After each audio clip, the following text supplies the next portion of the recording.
Whoa. I'm running short of words right now, but I cannot afford this because I have to speak.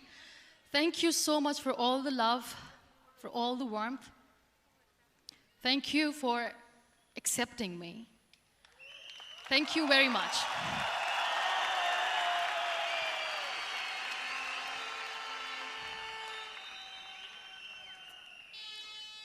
Well, I always start my talk with a disclaimer.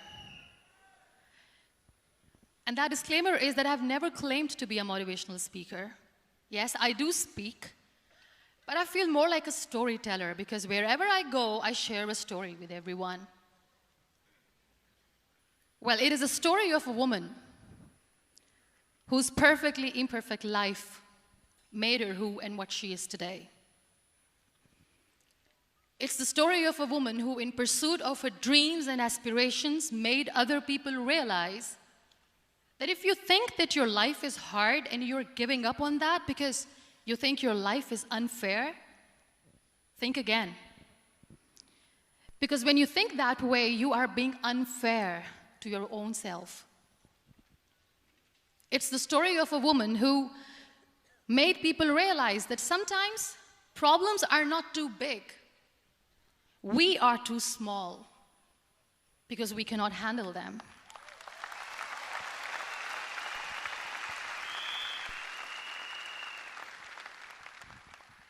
It is the story of a woman who with time realized that real happiness doesn't lie in success, money, fame. It lies within. Real happiness lies in gratitude. So I am here, and I'm going to share the story of that woman. That is my story. The story of gratitude.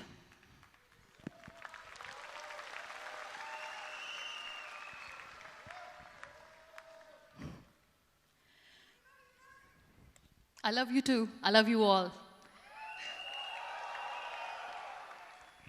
I believe in the power of words. Many people speak before they think. But I know the value of words. The words can make you, break you, they can heal your soul, they can damage you forever. So I always try to use the positive words in my life wherever I go. They call it adversity, I call it opportunity. They call it weakness, I call it strength. They call me disabled, I call myself differently abled. They see my disability. They see my disability, I see my ability. There are some incidents that happen in your life, and those incidents are so strong that they change your DNA. Those incidents or accidents are so strong that they break you physically. They deform your body, but they transform your soul.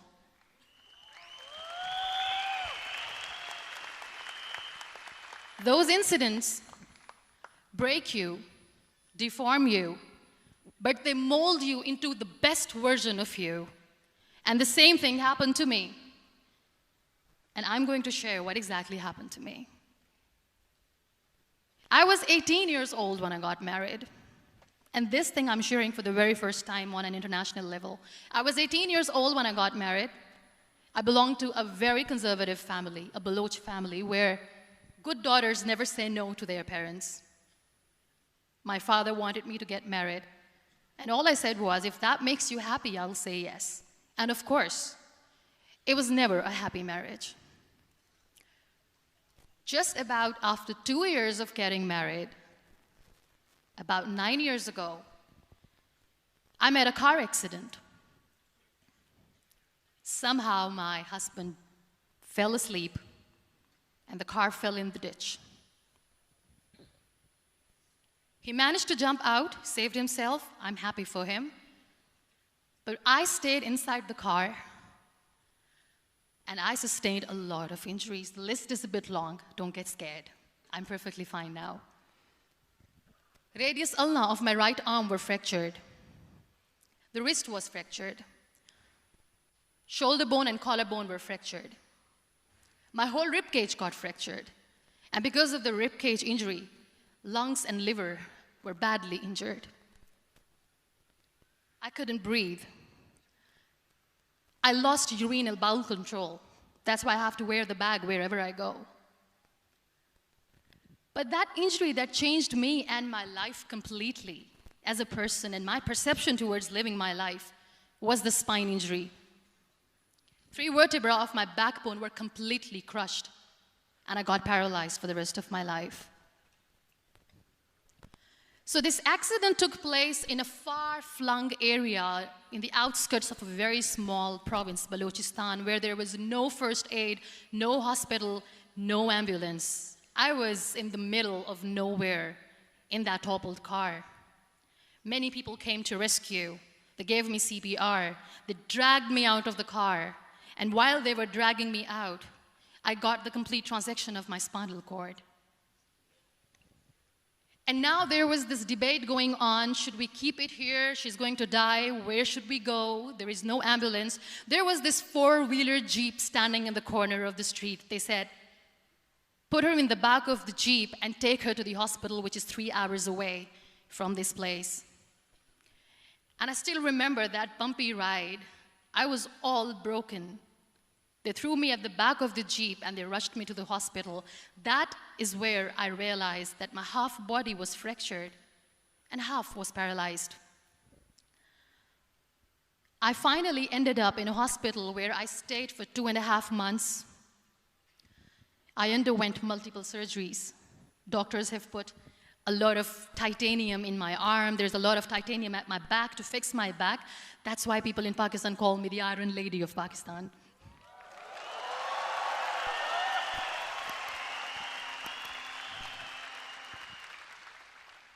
Sometimes I wonder how easy it is for me to describe all this all over again. And somebody has rightly said that when you share your story and it doesn't make you cry, that means you have healed.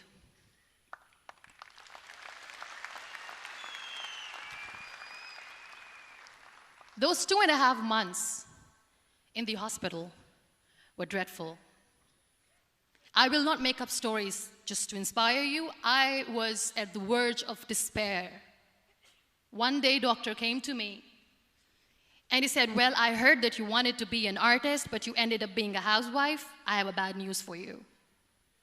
You won't be able to paint again because your wrist and your arm are so deformed, you won't be able to hold a pen again.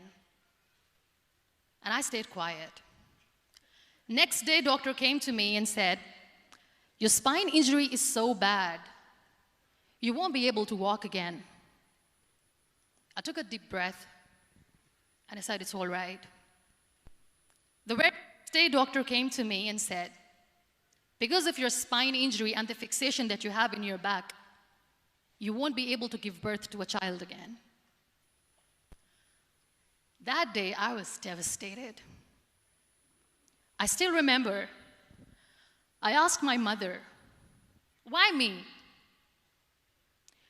And that is where I started to question my existence. Why am I even alive? What's the point of living? I cannot walk, I cannot paint, fine, I cannot be a mother. And we have this thing in our heads, being women, that we are incomplete without having children. I am going to be an incomplete woman for the rest of my life. What's the point? People are scared. They think I will get divorced. What is going to happen to me? Why me? Why am I alive? We all try to chase this tunnel. We all do this because we see light in the end of the tunnel, which keeps us going. My dear friends, in my situation, there was a tunnel that I had to roll on, but there was no light. And that is where I realized that the words have the power to heal the soul. My mother said to me, this too shall pass. God has a greater plan for you. I don't know what it is, but He surely has.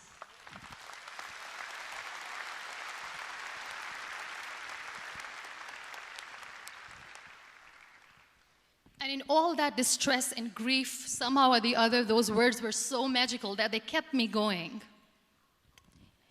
I was trying to put that smile on my face all the time, was hiding. It was so hard to hide the pain, which was there. But all I knew was that if I will give up, my mother and my brothers will give up too. I cannot see them crying with me. So what kept me going was, one day I asked my brothers, I know I have a deformed hand, but I'm tired of looking at these white walls in the hospital and wearing these white scrubs. I'm getting tired of this. I want to add more colors to my life. I want to do something. Bring me some colors. Bring me some small canvas. I want to paint. So the very first painting I made was on my deathbed, where I painted for the very first time. It was not just an art piece or just my passion. It was my therapy. What an amazing therapy it was. Without uttering a single word, I could paint my heart out. I could share my story. People used to come and say, what lovely painting, so much color. Nobody could see the grief in it. Only I could. So that's how I spent 2.5 months in my hospital, crying, never complaining or whining, but painting. And then I was discharged, and I went back home. And I went back home, and I realized that I have developed a lot of pressure ulcers on my back and on my hip bone. I was unable to sit. There were a lot of infections in my body, a lot of allergies. So doctors wanted me to lie down on the bed straight for not 6 months, for not 1 year, for 2 years. I was bedridden, confined in that one room, looking outside the window, listening to the birds chirping, and thinking maybe there will be a time when we'll be going out with the family and enjoying the nature. That was the time where I realized how lucky people are, but they don't realize.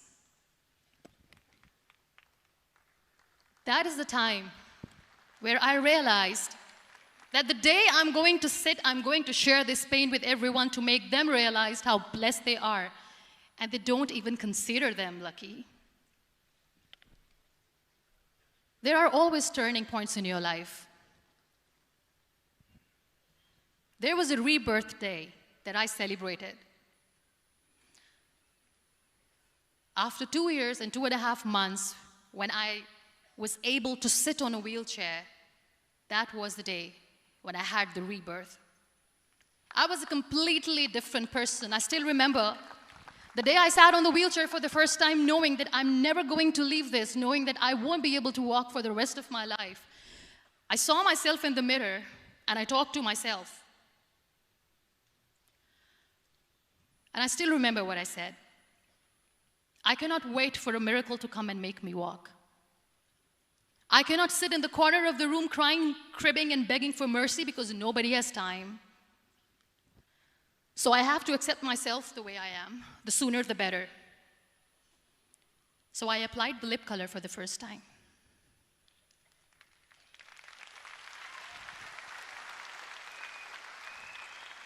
And I erased it. And I cried. And I said, what am I doing? A person on a wheelchair should not do this. What will people say? Clean it up. Put it again. This time I put it for myself, because I wanted to feel perfect from within.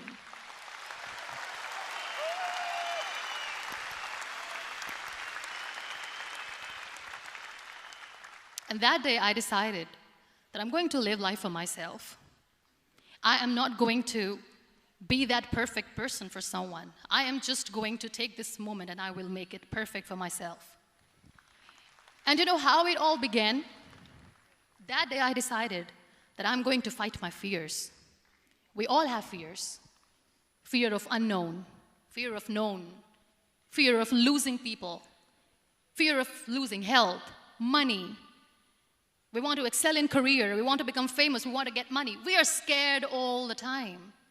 So I wrote down one by one all those fears, and I decided that I'm going to overcome these fears one at a time. You know what was my biggest fear? Divorce. I couldn't stand this word. I was trying to cling on to this person who didn't want me anymore, but I said no. I have to make it work. But the day I decided that this is nothing but my fear, I liberated myself by setting him free.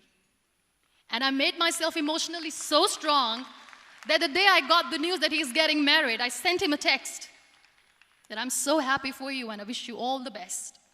And he knows that I pray for him today.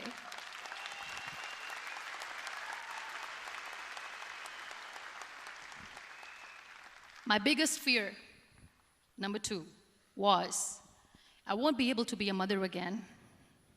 And that was quite devastating for me. But then I realized there are so many children in the world, all they want is acceptance. So there is no point of crying, just go and adopt one. And that's what I did.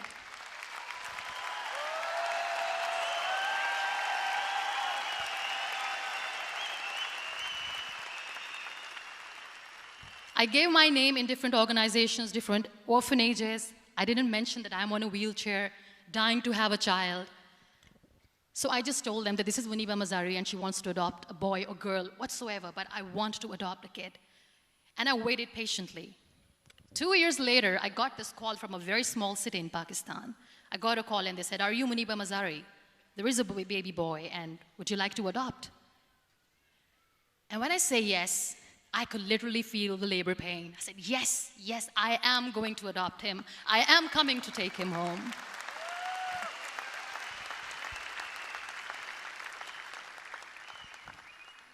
And when I reached there, the man was sitting and he was looking at me from head to toe. And in back of my head, I kept thinking that, oh my God, he is going to say she's on the wheelchair, she doesn't deserve it. How is she going to take care of him? And I looked at him and I said, "Do not judge me because I'm on the wheelchair." But you know what he said? He said, "I know you will be the best mother of this child. You both are lucky to have each other."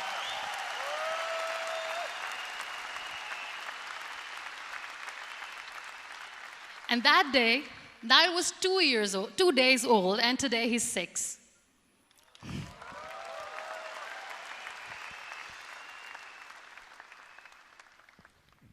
You'll be surprised to know another bigger fear that I had in me.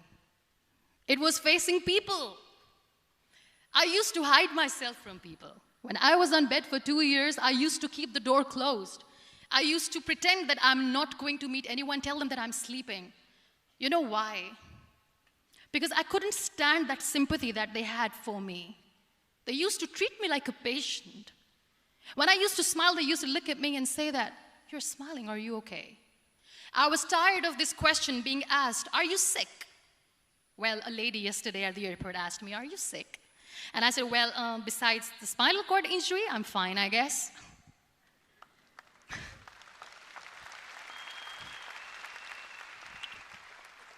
But those are really cute questions. They never used to feel cute when I was on the bed.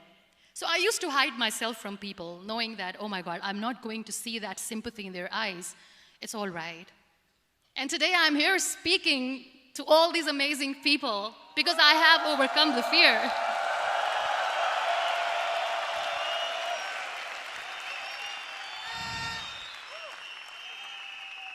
You know, when you end up being on the wheelchair, what's the most painful thing? That's another fear that people on the wheelchair or the people who are differently abled have in their hearts, but they never share. I'll share that with you. The lack of acceptance. People think that they will not be accepted by the people because we, in the world of perfect people, are imperfects. So I decided that instead of starting an NGO for disability awareness, which I know will not help anyone, I started to appear more in public. I started to paint. I always wanted to. I have done a lot of exhibitions. I'm Pakistan's first wheelchair-bound artist. I have done a lot of modeling campaigns, different campaigns for brands like Toni and Guy.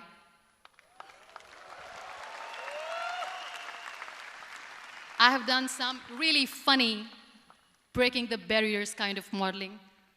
There was this one by the name Clown Town where I became a clown because I know that clowns have hearts too. And then I also decided that if I really want to make the difference, I am not going to let people use me for their polio campaigns where they will make you a victim and an emblem of misery and mercy and will say that, you know what, give polio drops to your children or they'll become like this girl. I decided that I'm going to join the national TV of Pakistan as an anchor person. And I've been doing a lot of shows for the last 3 years.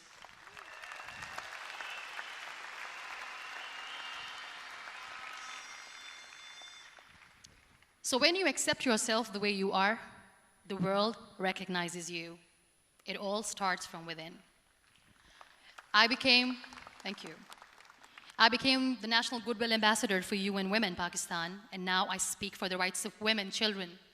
We talk about inclusion, diversity, gender equality, which is a must. I was featured in BBC 100 Women for 2015. I'm one of the Forbes 30 under 30 for 2016. And it all didn't happen alone. You all are thriving in your careers. You have bigger dreams and aspirations in life. Always remember one thing. On the road to success, there is always we, not me. Do not think that you alone can achieve things. No. There is always another person who is standing behind you, maybe not coming on the forefront, but behind you, praying for you and supporting you. Never lose that person. Never.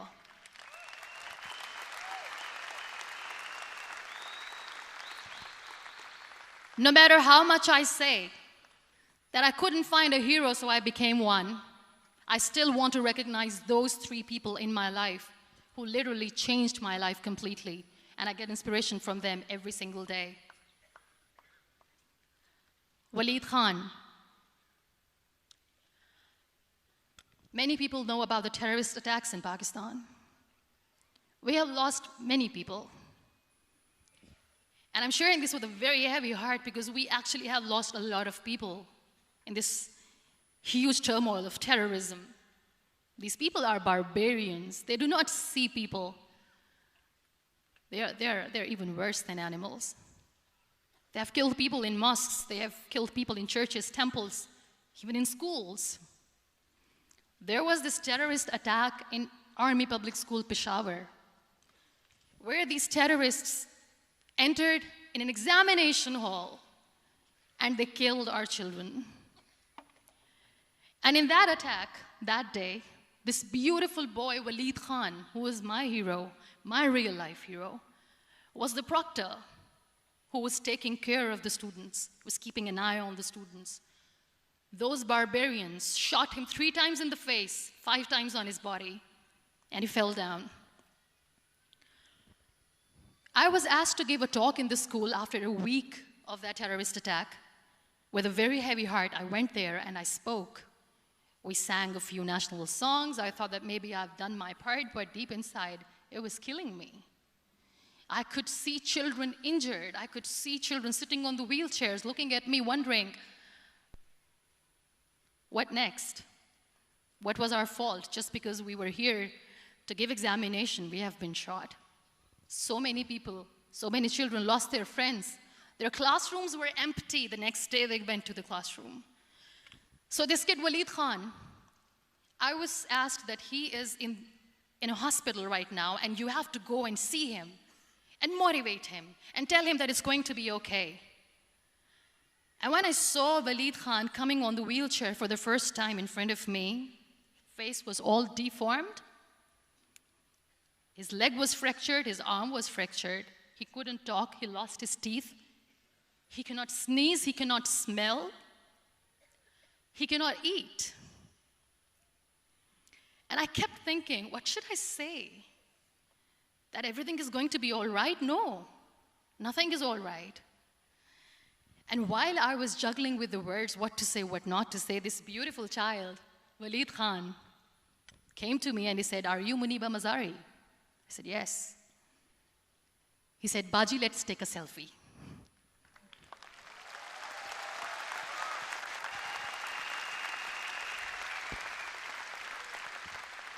And with that beautiful, toothless smile of Waleed Khan, we took that beautiful selfie that I still have with me.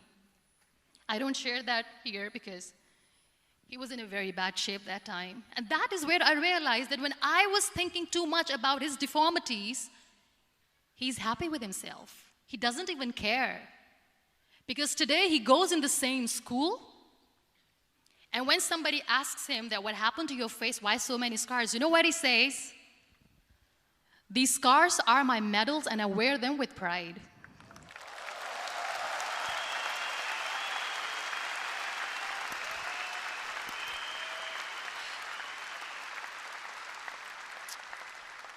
And how beautifully he says the terrorists wanted me not to study. I am going to study. I will become a doctor one day. And this is my way of taking revenge from those terrorists.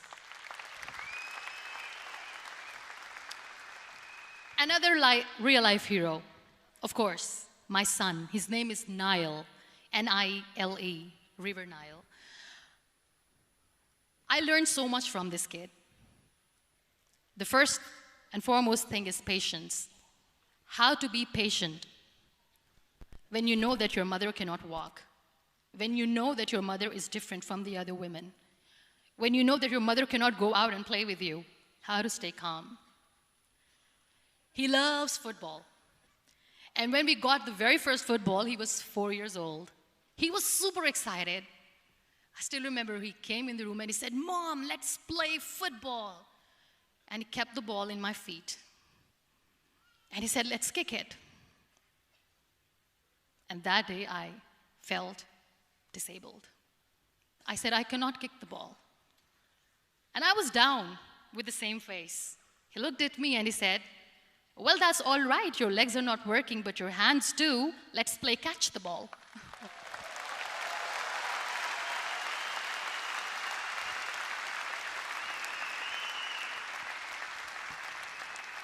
You know what? That day he made me realize that when you think your glass is half empty, come on, your glass is half full.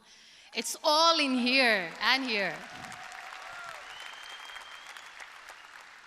Last but not least, the woman who made me realize that heroes have no gender. The woman who believed in me even when I was completely at the verge of despair, where everybody left, she was there. And every time I looked at her, without saying anything, she used to look at me and said, "This too shall pass. God has a bigger plan. And one day you will say that, oh my God, that is why God has chosen me." She never cried in front of me. She has always said that there will be haters, there will be naysayers, there will be disbelievers, and then there will be you proving them wrong. My mother.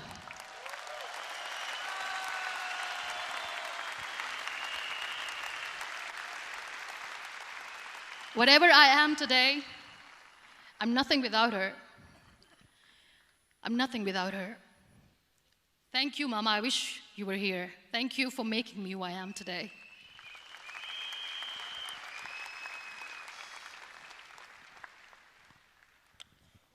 You know what? We human beings have a problem.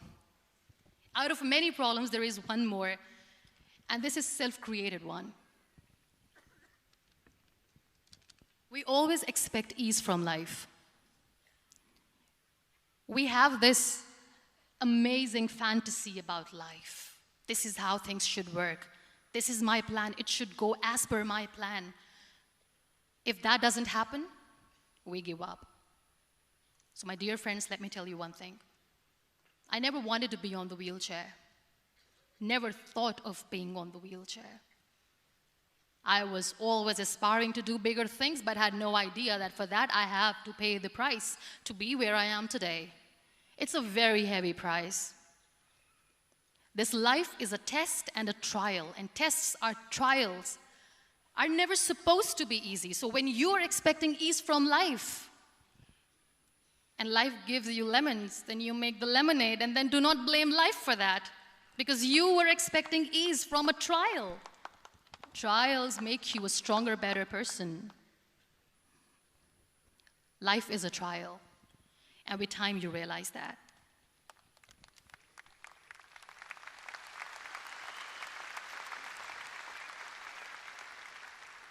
It is okay to be scared. It is okay to cry. Everything is okay, but giving up should not be an option.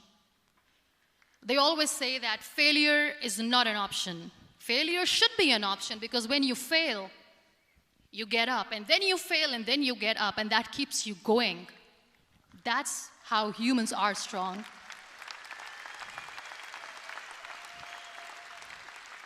Failure is an option, should be an option, but giving up is not. Never. We have this thing in minds. We call it perfection. We want everything perfect. We want ourselves to be perfect. There is this image in our head about everything. Perfect life, perfect relationships, perfect career, perfect amount of money that we need to earn no matter what. Nothing is perfect in this world. We all are perfectly imperfect, and that is perfectly all right. That's all right. We were sent here not to become the perfect people. Those people who tell you how to look perfect, even those people are imperfect. Trying to fight this fear of looking imperfect. I used to be perfect. I still remember. I got this compliment years ago when I used to walk. Oh my God, look at you. You're fair, you're tall, you're perfect. Look at me now. You're still perfect. Only the perfect eyes can see that. Only the perfect eyes will see that. Only the perfect eyes will see that. So yes, in all those imperfections, you have to listen to your heart. You don't have to look good for people. You don't have to be perfect just because other people want you to be perfect.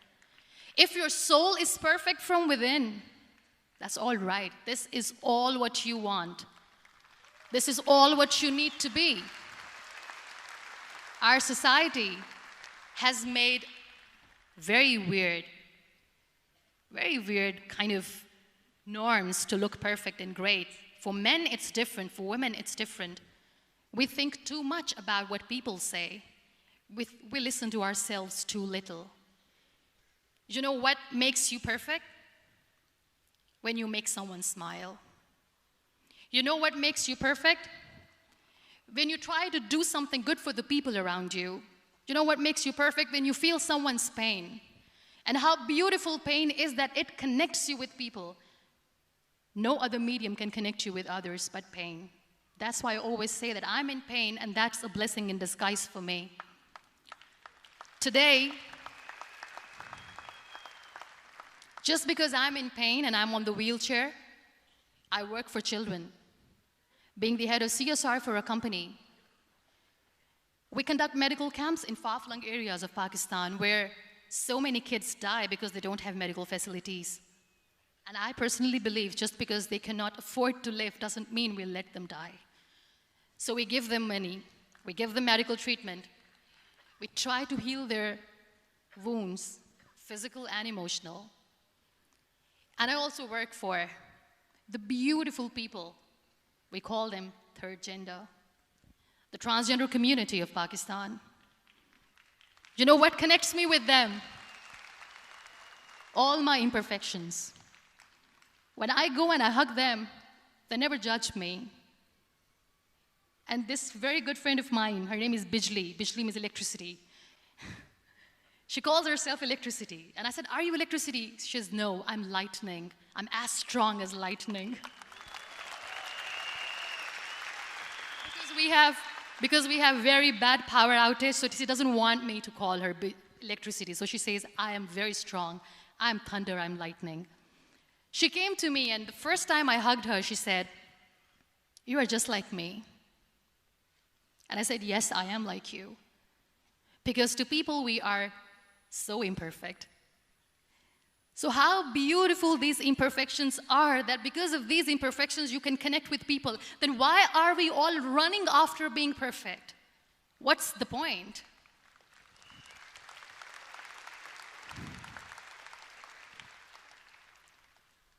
Every time I go in public, I always smile. It's always a big toothy smile on my face, and people ask me, don't you get tired of smiling all the time? What's the secret?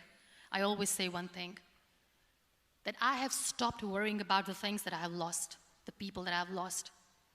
Things and people who were meant to be with me are with me. And sometimes, somebody's absence makes you a better person. Cherish their absence. It's always a blessing in disguise. I always say that people are so lucky they don't even realize. You must be thinking, okay, you're lucky in what sense? Well, the breath that you just took was a blessing. Embrace it.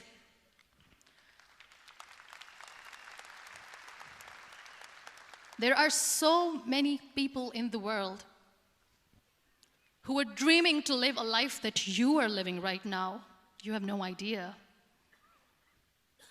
Embrace each and every breath that you are taking. Celebrate your life. Live it.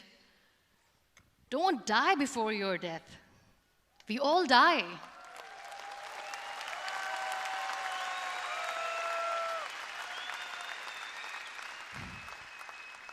We live this one routine of a day for 75 years and we call it life.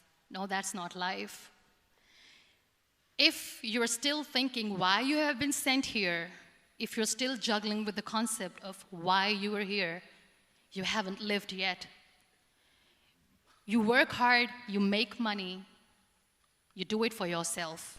That's not life. You go out, you seek for people who need your help, you make their lives better. You become that sponge which can absorb all the negativity, and you become that person who can emit beautiful, positive vibes. And when you realize that you have changed someone's life, and because of you, this person didn't give up, that is the day when you live. Always.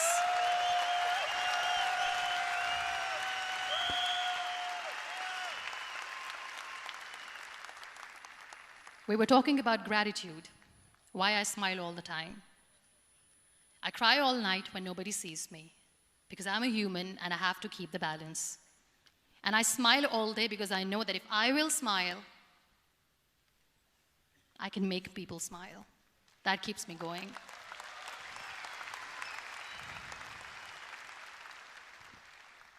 Be grateful for what you have, and you will always, always end up having more. But if you'll cry and if you'll crib for the little things that you don't have or the things that you have lost, you will never ever have enough. Sometimes we are too busy thinking about the things that we don't have that we forget to cherish the blessings that we have.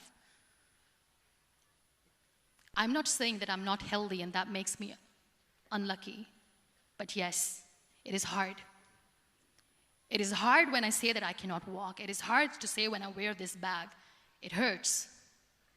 But I have to keep going, because never giving up is the way to live, always.